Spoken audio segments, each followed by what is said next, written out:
With a little paint and a stencil or two, you can transform any top. Liz from Cotton and Curls will show us how next. I'm Megan Pyra of Brassy Apple, and this is Refashion It.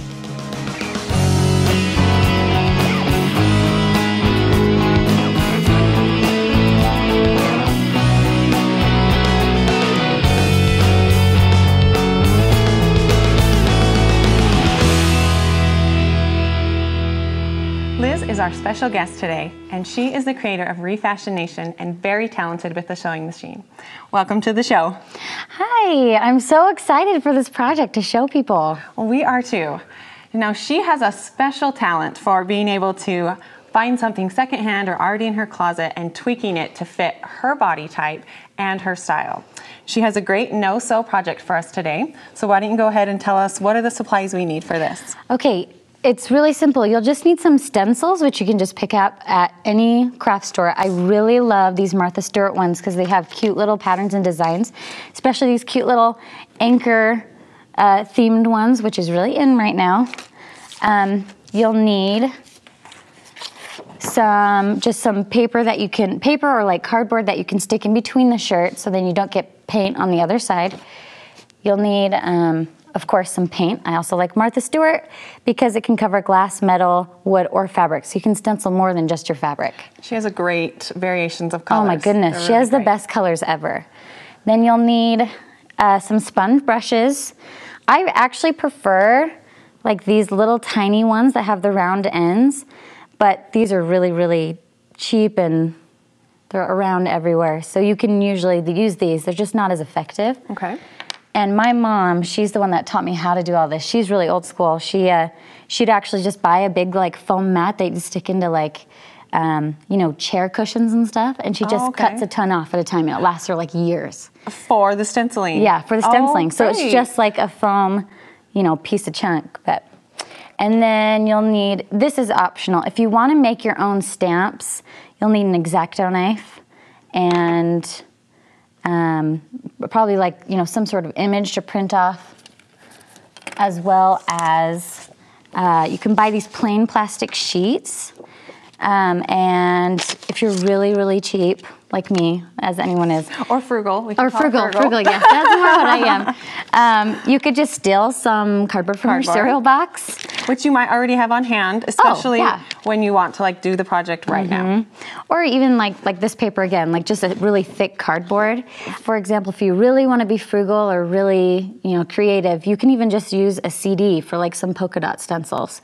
Which I never would have thought of. That's so creative. She's a true refashioner.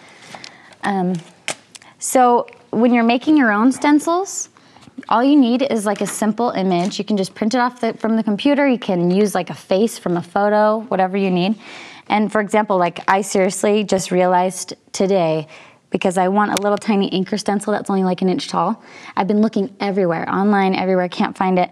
And I was like, I'm just gonna print it off and I'm gonna cut my own out. I'm just gonna steal it from this Martha Stewart so sheet. Smart. Yeah. And all you have to do is tape it on and cut it out, and you would do the same with the cardboard or the thick piece of paper or anything that you have. So you have this top that you brought with us today.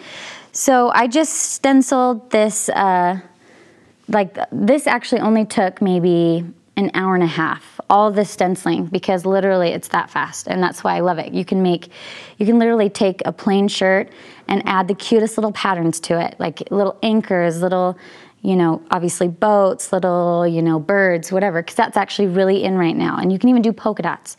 All I did was I stenciled this in an hour, versus this, I actually freezer papered this because I would not listen to my mother. She kept telling me that stenciling is awesome because it's like an 80s craft, you know, and I didn't believe her. So I freezer papered this, and this took literally 5 to 10 hours. Like it was ridiculous because you had to line up all of them. But I'm a big fan of freezer paper and stamps, but this seriously was so efficient. It blew my mind. So well, I'm a big fan of polka dots, so I definitely love this. I had never thought to stencil polka dots, so I'm going to have to try that. Oh, especially if you had your little CD, that would be quite easy. Definitely. So we'll flip this over, and you can see I left one of the panels undone, so we can do it for you guys really quick. So we just need to take, you know, the piece underneath. Keeps the paint from seeping to the other side. Mm-hmm. Or like you can set, like I actually was using something kind of, you know, you can use a plastic sheet too. That's the other great thing about plastic stencils is you can just wipe off the paint afterwards. Right, and if you use, freezer paper, you have to throw it away. Cardboard, you know, the cardboard actually will last a while, and you know, like paper, but plastic stencils are, that's why I think they're so beneficial, because you can just restamp these patterns without washing it. Like you just keep going. Right. So let's get started here. We can use our little boat stencil. And let's see, we'll stick some paint on this paper after it explodes on my hand.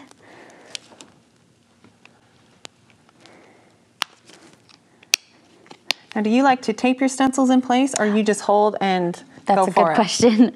When if I'm doing these little tiny, like sailboats, for example, or like little polka dots or something like that, and I just want to be fast, I literally just go for it, and I make sure I line it up.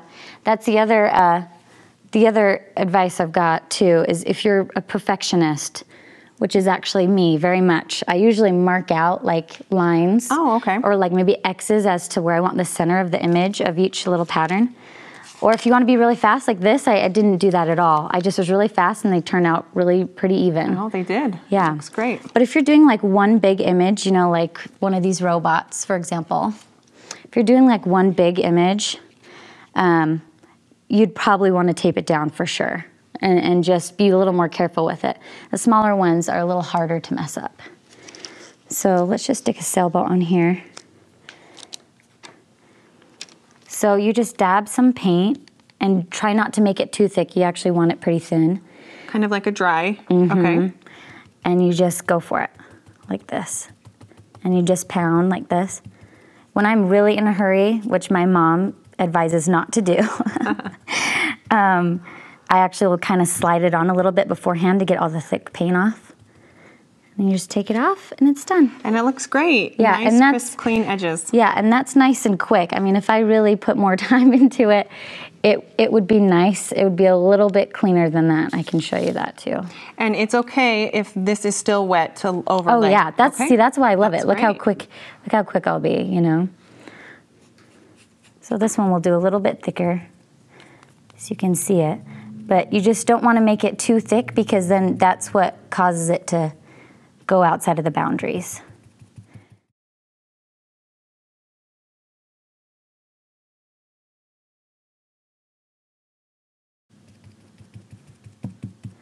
Okay, just make sure it's nice and dark. Okay.